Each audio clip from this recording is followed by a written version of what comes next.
Bonjour à tous et bienvenue dans cette nouvelle vidéo consacrée à la patine de notre couvert de la Deutsche Bundesbahn à l'échelle 0. Donc la dernière fois on avait procédé à la mise en peinture des parois du wagon et donc suite logique du processus de peinture. Aujourd'hui je vais traiter donc la toiture et le châssis.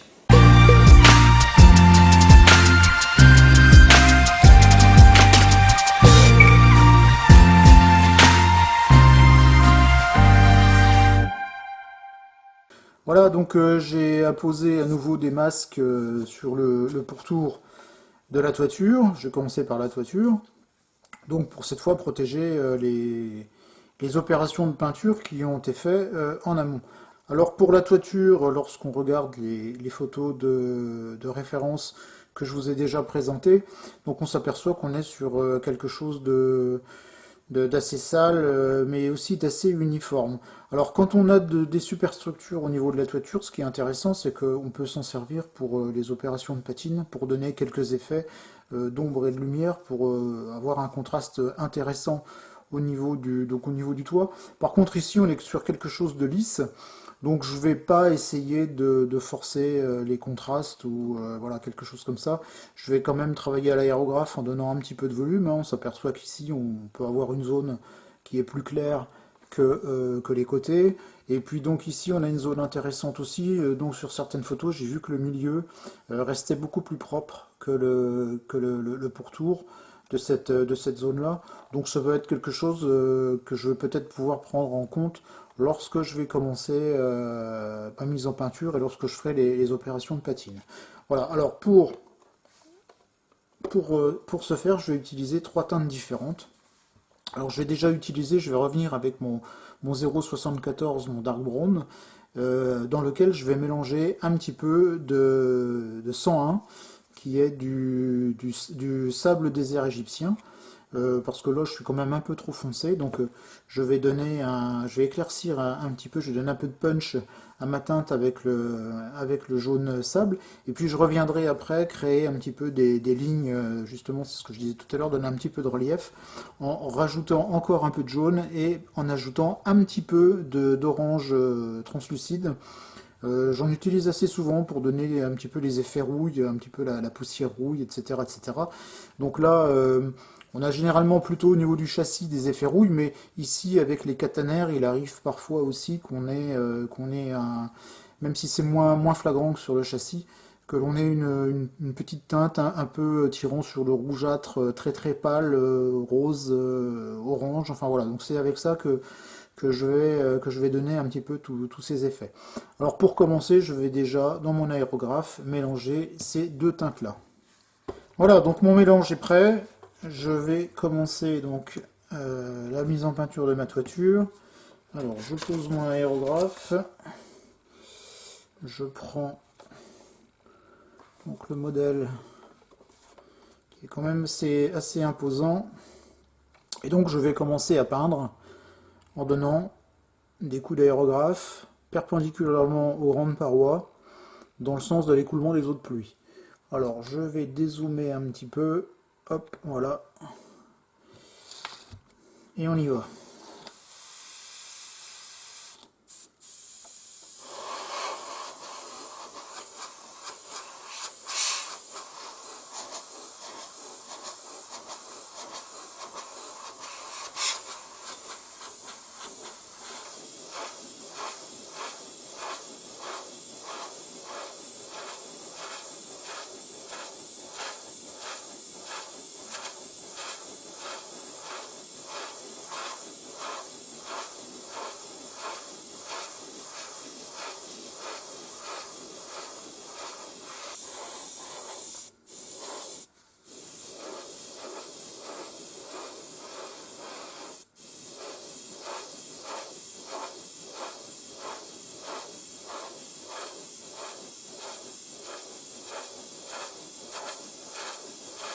Voilà, je vais m'arrêter là pour la toiture, enfin toutefois pour cette phase de peinture, et donc là je vais traiter maintenant les extrémités.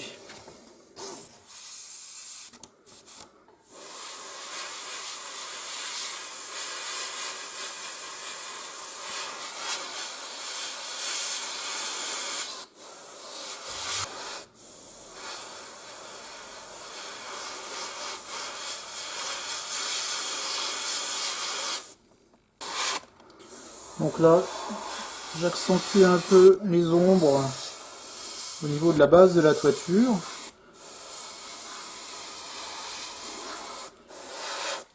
Là où l'eau est censée stagner un peu plus.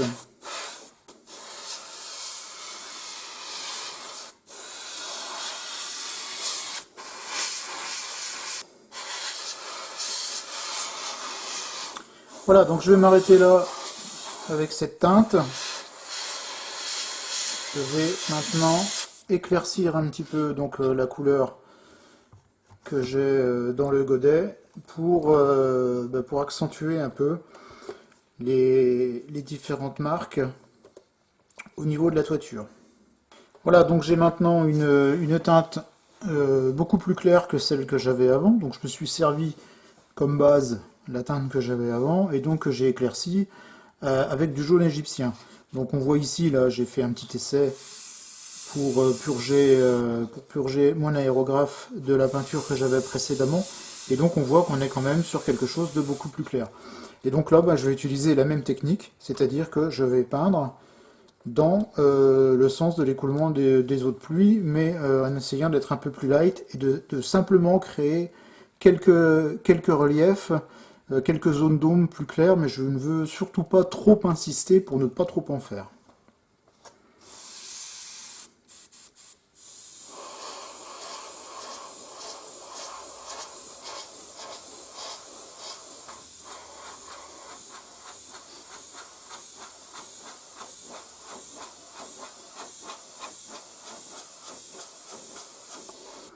Je traite maintenant la partie supérieure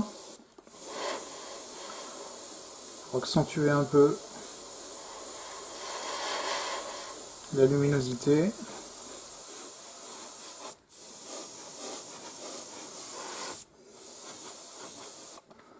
Et puis donc les faces, les petits côtés. Là, je vais plutôt me concentrer sur le milieu des panneaux, le centre des panneaux.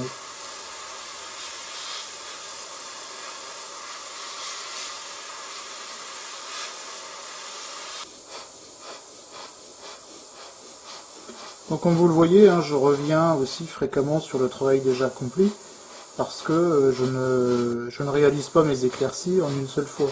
Je traite l'ensemble du modèle et ensuite je reviens voir un petit peu les zones qui mériteraient d'être rééclaircies et celles qui ne méritent pas qu'on s'y attarde plus.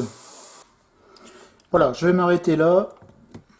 J'ai assez éclairci la toiture.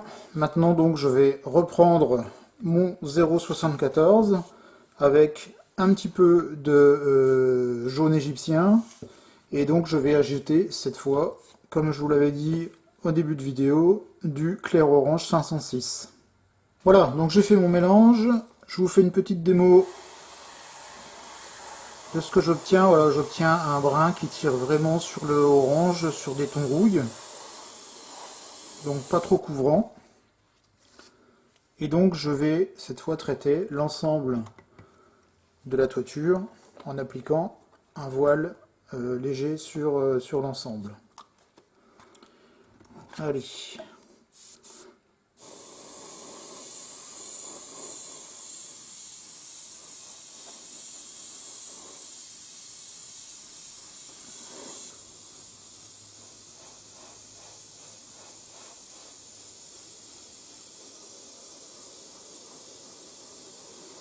J'accentue la partie haute avec ce mélange, puisque c'est la partie qui reçoit toutes les eaux de pluie ruisselant des caténaires.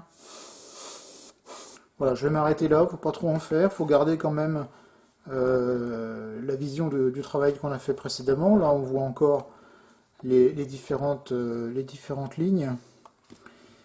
Je vais en rajouter un peu là quand même. Voilà, quelques petites touches. Donc vous voyez la technique, hein, c'est de créer un peu de relief ou de créer des zones beaucoup plus claires et de venir ensuite les estomper. Moi, enfin, c'est comme ça que j'aime bien travailler, de venir ensuite les estomper en reprenant une teinte un petit peu plus foncée mais extrêmement peu couvrantes, donc ce qui permet d'avoir un très bon contrôle sur la densité de peinture que l'on applique. Alors c'est un petit peu long, mais bon, voilà, le résultat est à ce prix. Voilà, je vais m'arrêter là, je suis plutôt pas mal. Voilà le résultat, j'espère qu'on voit bien à la caméra. Et je vais donc nettoyer mon aérographe. Voilà, donc mon aérographe étant propre, je peux enlever mes masquages de façon à apprécier un petit peu plus le travail. La peinture a séché quelques minutes, ce qui est largement suffisant pour démasquer.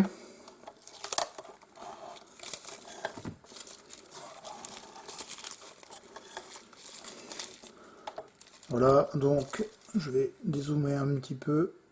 Ah bah je suis au maximum, donc je ne dézoomerai pas plus.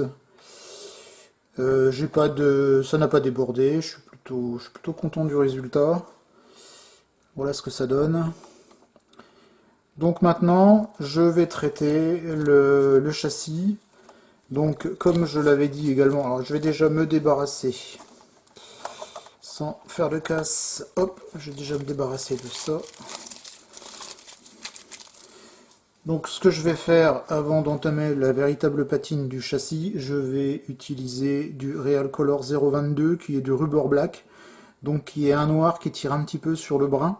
Et donc pour casser encore une fois cette uniformité de noir plastique et préparer la surface aux opérations de patine à venir.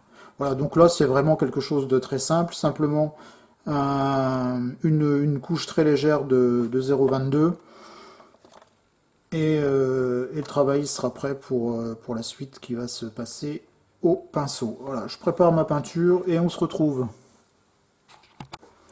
Voilà, donc ma peinture est prête. Elle est diluée à environ 70-80%. Je veux quand même quelque chose d'assez transparent. L'idée, c'est pas de recouvrir l'entièreté du châssis, c'est vraiment de donner un aspect un peu plus délavé à cette teinte noire plastique, et donc de ne surtout pas couvrir les quelques marquages qui existent au niveau du châssis. Alors je commence par le milieu.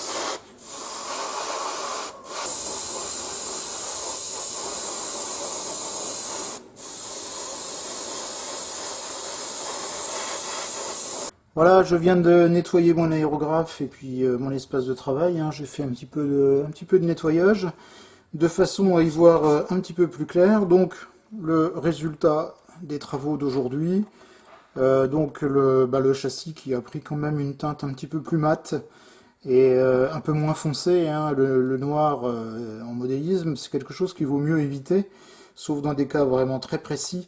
Donc là, on est plutôt sur un gris qui va nous servir de base à différentes opérations de nuançage.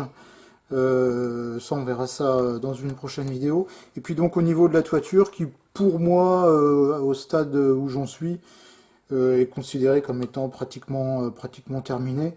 Comme je l'expliquais tout à l'heure, hein, c'est une toiture qui est toute lisse. Donc, hormis quelques petites traînées, peut-être que je vais faire aux écoulements des eaux de pluie, histoire de donner un petit peu de peps.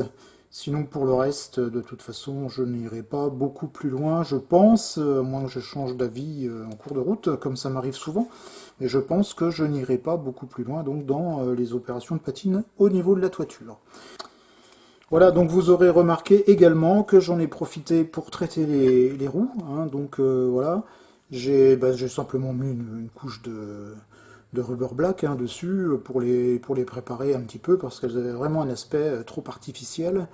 Bien que ce soit de jolies roues avec des boudins pas très épais, donc voilà, c'est plutôt sympa, mais si on veut les inclure dans le reste du travail, il est nécessaire de leur donner un petit coup de peinture.